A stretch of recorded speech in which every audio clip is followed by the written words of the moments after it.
આકાશવાણી અમદાવાદ વડોદરા પ્રાદેશિક સમાચાર વિભાગ રજૂ કરે છે સાપ્તાહિક કાર્યક્રમ સમાચાર દર્પણ. આજના અંકમાં પ્રધાનમંત્રી નરેન્દ્ર મોદીએ ગાંધીનગરના મહાત્મા મંદિર ખાતેથી ચોથી વૈશ્વિક નવીનીકરણ ઉર્જા રોકાણકાર સંમેલન અને એક્સપોનો શુભારંભ કરાવ્યો. પ્રધાનમંત્રી નરેન્દ્ર મોદીએ અમદાવાદના જીએમડીસી ખાતેથી 8,000 કરોડથી વધારેના વિકાસ કાર્યોનું લોકાર્પણ અને ખાતમુહૂર્ત કર્યા. પ્રધાનમંત્રી નરેન્દ્ર મોદીએ અમદાવાદ અને ભુજ વચ્ચેની દેશની પ્રથમ નમો ભારત રેપિડ ટ્રેન અને અન્ય 6 વંદે ભારત ટ્રેનનો પ્રારંભ કરાવ્યો. પ્રધાનમંત્રી નરેન્દ્ર મોદીએ અમદાવાદ ગાંધીનગર વચ્ચે મેટ્રો રેલ સેવાના બીજા તબક્કાનો પ્રારંભ કરાવ્યો. મા અંબાના અવિસ્મરણીય અવસર એવા ભાદરવી પૂનમના મહામેળામાં શ્રદ્ધાનો મહાસાગર છલકાઈ રહ્યો છે અને રાજ્યભરમાં આજથી સ્વચ્છતા હી સેવા પખવાડિયા અને સેવા સેતુ કાર્યક્રમનો પ્રારંભ થયો.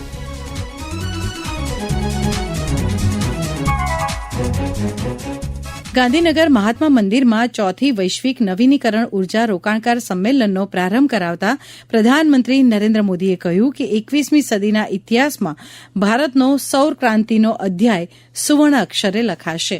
શ્રી મોદીએ ગૌરવ વ્યક્ત કરતા જણાવ્યું હતું કે આજ ગુજરાતની ધરતી શ્વેત ક્રાંતિ, મધુક્રાંતિ બાદ સૌર ક્રાંતિની પણ પ્રણેતા બની છે.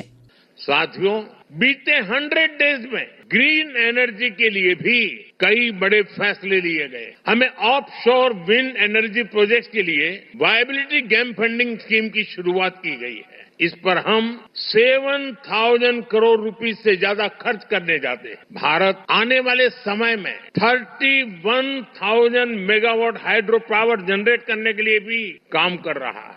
मेरे लिए ये बहुत सुखद संयोग है कि गुजरात की जिस धरती पर श्वेत क्रांति मिल्क रिवॉल्यूशन का उदय हुआ, जिस धरती पर मधु क्रांति स्वीट रिवॉल्यूशन शहद का काम उसका उदय हुआ, जिस धरती पर सूर्य क्रांति सोलर रिवॉल्यूशन का उदय हुआ, वहां ये भव्य आयोजन हो रहा. गुजरात भारत का वो राज्य है जिसने भारत में सबसे पहले अपनी सोलर पावर पॉलिसी बनाई थी. पहले गुजरात में पॉलिसी बनी, इसके बाद हम नेशनल लेवल पर आगे बढ़े. दुनिया में क्लाइमेट के लिए अलग से मिनिस्ट्री बनाने वालों में भी गुजरात बहुत आगे था. जिस समय भारत में सोलर पावर की बहुत चर्चा भी नहीं थी, गुजरात में सैकड़ों मेगावाट के सोलर प्लांट लग रहे थे. साथियों, आपने भी देखा होगा, ये जो वेन्यू है इसका नाम महात्मा गांधी के नाम पर है, महात्मा मंदिर. जब दुनिया में क्लाइमेट चैलेंज का विषय उभरा भी नहीं था, तब महात्मा गांधी ने दुनिया को सचेत किया.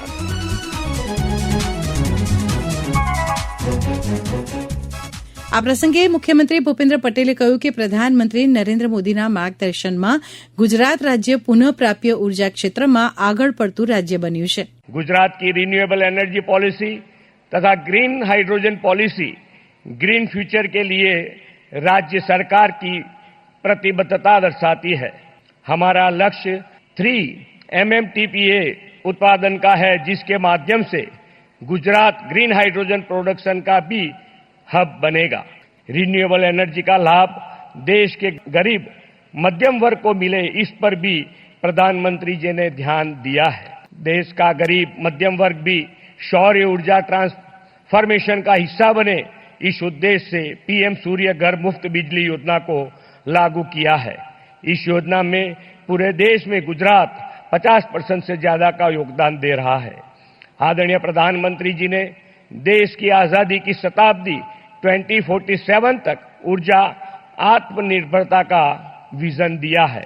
हम एनर्जी क्षेत्र में आत्मनिर्भर के लिए रिन्यूएबल एनर्जी एफोर्डेबल, एक्सेसिबल और स्केलेबल बना सकते हैं.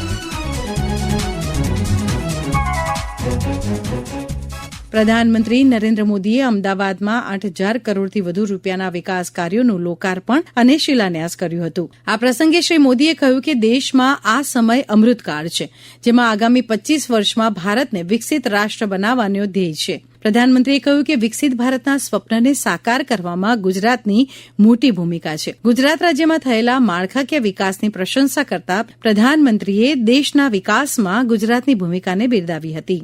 उत्सव के इस समय में भारत के विकास का उत्सव भी निरंतर जारी है। अभी यहाँ से करीब 8,500 करोड़ रुपए के प्रोजेक्ट का शिलान्यास और लोकार्पण हुआ है। इनमें रेल, रोड, मेट्रो ऐसे अनेक प्रोजेक्ट शामिल है। आज नमो भारत रैपिड रेल भी शुरू हुई है। ये भारत की अर्बन कनेक्टिविटी के लिए एक और मील का पत्थर सिद्ध होने वाली। आज गुजरात के हजारों परिवार अपने नए घर में प्रवेश भी कर रहे हैं। आज हजारों परिवारों को उनके पक्के घर की पहली किस्त भी जारी हुई है। मेरी कामना है नवरात्रि, दशहरा, दुर्गा पूजा, धनतेरस, दिवाली, अब ये सारे त्योहार इतने ही उमंग के साथ आप नए घर में मनाएंगे। आप सभी का प्रवेश शुभ हो, आपके सपनों को नई उड़ान देने वाला हो। मैं विशेष रूप से उन हजारों बहनों को बधाई दूंगा जिनके नाम पर ये घर रजिस्टर हुए हैं। विकास के इन सभी प्रोजेक्ट्स के लिए मैं गुजरात वासियों को, देशवासियों को बहुत बहुत बधाई देता हूं। આ પ્રસંગે પ્રધાનમંત્રીએ 8,000 કરોડ રૂપિયાના વિવિધ માળખાકીય વિકાસ કાર્યોનું લોકાર્પણ અને શિલાન્યાસ કર્યો. તે અંગે અમારા સંવાદદાતા અનિલ પટેલનો એક અહેવાલ.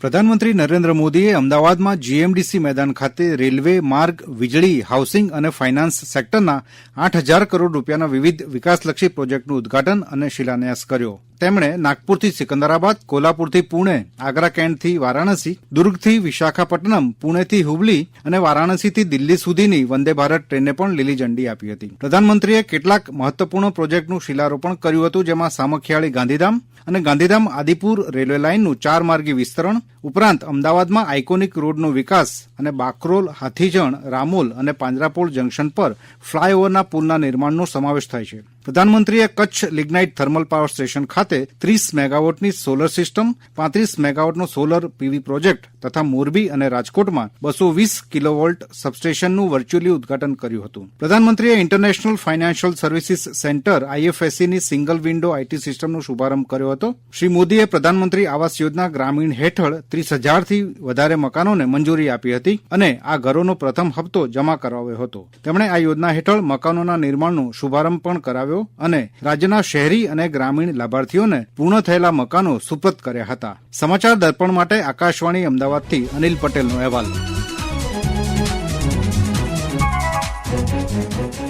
પ્રધાનમંત્રી નરેન્દ્ર મોદીએ અમદાવાદ ભુજ વચ્ચે દેશની પ્રથમ નમો ભારત રેપિડ ટ્રેનનો પ્રારંભ કરાવતા કહ્યું કે દેશમાં વંદે ભારત ટ્રેનના નેટવર્કને ઝડપથી વિકસાવવામાં પાછલા 100 દિવસમાં વિશેષ ધ્યાન આપવામાં આવ્યું છે. साथियों, गुजरात के लिए आज का दिन एक और वजह से भी खास है. आज अहमदाबाद और भुज के बीच नमो भारत रैपिड रेल चलने लगी है. नमो भारत रैपिड रेल देश में एक शहर से दूसरे शहर रोज आने जाने वाले हमारे मिडिल क्लास परिवारों को बहुत सुविधा देने वाली है. इससे नौकरी, पेशा, व्यापार, कारोबार और पढ़ाई लिखाई से जो साथी जुड़े हुए हैं उनको बहुत लाभ मिलेगा. आने वाले समय में देश के अनेक शहरों को नमो भारत रैपिड रेल कनेक्ट करने वाली है. साथियों, वंदे भारत ट्रेनों के नेटवर्क को इन 100 दिनों में जिस तेजी से बढ़ाया गया है वो तो अभूतपूर्व है. इस दौरान देश में 15 से अधिक नए रूट्स पर नई वंदे भारत ट्रेनें शुरू हो चुकी हैं. इसका मतलब ये हुआ कि पिछले 15 सप्ताह में हर सप्ताह एक हिसाब से 15 सप्ताह में 15 नई मेट्रो ट्रेन.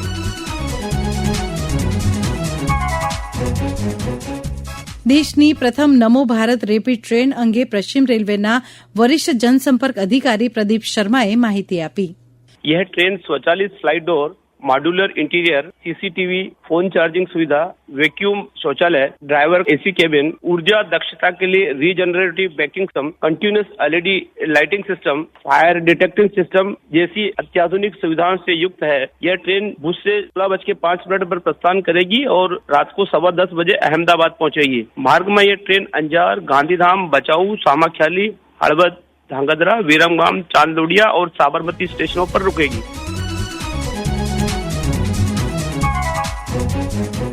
અમદાવાદ ગાંધીનગર વચ્ચે મેટ્રો ટ્રેનનો શુભારંભ કરાવતા પ્રધાનમંત્રી નરેન્દ્ર મોદીએ કહ્યું કે અમદાવાદ સહિત દેશના અનેક શહેરોમાં મેટ્રોના વિસ્તરણનું કાર્ય ઝડપભેર આગળ વધી રહ્યું છે। साथियों, बीते 100 दिनों में रेल, रोड, पोर्ट, एयरपोर्ट और मेट्रो से जुड़े दर्जनों प्रोजेक्ट को स्वीकृति दी गई है। इसकी झलक आज के इस कार्यक्रम में भी दिख रही है, वीडियो में भी बताया गया। यहाँ गुजरात में कनेक्टिविटी से जुड़े ढेर सारे प्रोजेक्ट का शिलान्यास या लोकार्पण हुआ है। थोड़ी देर पहले मैंने मेट्रो से गिफ्ट सिटी स्टेशन तक सफर किया। इस दौरान अनेक लोगों ने अपने अनुभव साझा किए। अहमदाबाद मेट्रो के विस्तार से हर कोई खुश है। 100 दिनों के अंदर देश भर के अनेक शहरों में मेट्रो के विस्तार से जुड़े निर्णय लिए गए। માં અંબાના અવિસ્મરણીય અવસર એવા ભાદરવી પૂનમના મહામેળામાં શ્રદ્ધાનો મહાસાગર છલકાઈ રહ્યો છે। આવો સાંભળીએ સૌજી ચૌધરીના અહેવાલ સાથે સિમ્પલ ઠક્કરને। માં અંબાના અવિસ્મરણીય અવસર એવા ભાદરવી પૂનમના મહામેળામાં શ્રદ્ધાનો મહાસાગર છલકાઈ રહ્યો છે। 12 સપ્ટેમ્બરથી શરૂ થયેલા મેળામાં લાખોની સંખ્યામાં માનવ મહેરામણ માતાના ચરણોમાં દર્શનાર્થે ઉમટી રહ્યો છે। પદયાત્રિકો, સંઘમાં આવતા યાત્રિકો, રથ, માંડવી, ગરબા અને ધજા લઈને આવતા માઈ ભક્તોનો પ્રવાહ અંબાજી ધામને જય અંબે, બોલ માડી અંબેના નાદથી સતત ગજવી રહ્યો છે। શ્રદ્ધા, ભક્તિ અને આસ્થાના ત્રિવેણી સંગમથી યાત્રાધામ અંબાજીમાં મિની કુંભ મેળા જેવો માહોલ જોવા મળી રહ્યો છે। ભક્તોની આસ્થાને ધ્યાને લઈને શ્રી આરાસુરી અંબાજી માતા દેવસ્થાન ટ્રસ્ટ અને બનાસકાંઠા જિલ્લા વહીવટીતંત્ર દ્વારા ભાદરવી મેળાના યાદગાર બનાવવા ભવ્યાતિ ભવ્ય આયોજન કરાયું છે। ભાદરવી પૂનમ મેળામાં 5મા દિવસે અંબાજીમાં 5,98,000 શ્રદ્ધાળુઓએ મા અંબાના ચરણોમાં શીશ નમાવ્યું। 5 દિવસમાં અંબાજી મંદિરની 1,90,00,000ની આવક થઈ અને 28 તોલા અને 15 ગ્રામ સોનાનું દાન મળ્યું। 5 દિવસમાં મંદિર પર કુલ 2501 ધ્વજારોહણ કરાઈ અને ભોજનશાળામાં 3,66,000 યાત્રિકોએ લાભ લીધો અને કુલ 14,67,00,000 પેકેટ મોહનથાળ પ્રસાદનું અને 26,466 પેકેટ ચીકીનું વિતરણ કરાયું। રાજ્યભરમાં આજથી સ્વચ્છતા હી સેવા પખવાડિયા અને સેવા સેતુ કાર્યક્રમનો પ્રારંભ થયો છે। આ અંગે અમારા સંવાદદાતા હર્ષલ પંડ્યાનો એક અહેવાલ સાંભળીએ। આજથી રાજ્યમાં સ્વચ્છતા હી સેવા પખવાડિયાની ઉજવણી શરૂ થઈ છે। પ્રધાનમંત્રી નરેન્દ્ર મોદીના જન્મદિનની ઉજવણીના ભાગરૂપે આજથી લઈને ગાંધી જયંતિ એટલે કે 2 ઓક્ટોબર સુધી આ કાર્યક્રમ યોજાઈ રહ્યો છે। આ ઉજવણીના આ વર્ષની થીમ સ્વભાવ સ્વચ્છતા, સંસ્કાર સ્વચ્છતા છે।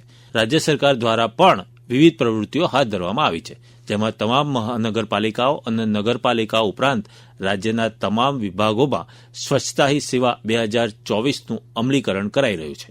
રોજે રોજની નગરની સફાઈ, શહેરના તમામ ગાર્બેજ પોઈન્ટ, તમામ વાણિજ્ય વિસ્તારો, રહેણાંક વિસ્તારો અને સ્લમ વિસ્તારોની સફાઈ તેમજ શહેરના તમામ બાગ બગીચાઓ, ફૂટપાથ, ધોરીમાર્ગોની સફાઈની સાથે સાથે અન્ય રોજિંદી સફાઈ પણ કરવામાં આવી રહી છે।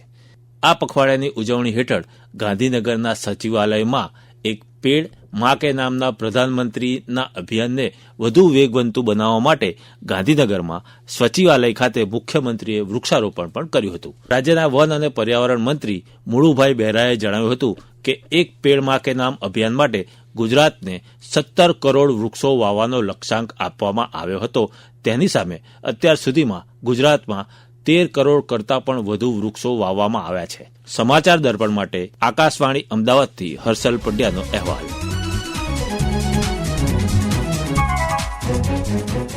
આ સાથે જ સમાચાર દર્પણનો આજનો અંક પૂર્ણ થયો। ફરી મળીશું આવતા મંગળવારે નવા અંક સાથે। સમાચાર દર્પણ કાર્યક્રમ આકાશવાણી અમદાવાદ વડોદરાના પ્રાદેશિક સમાચાર વિભાગ દ્વારા દર મંગળવારે રાત્રે 9:15 રજૂ કરવામાં આવે છે। સંકલન અને રજૂઆત હિના મોદી, લેખન અને સંપાદન અજય ઇન્દ્રેકર।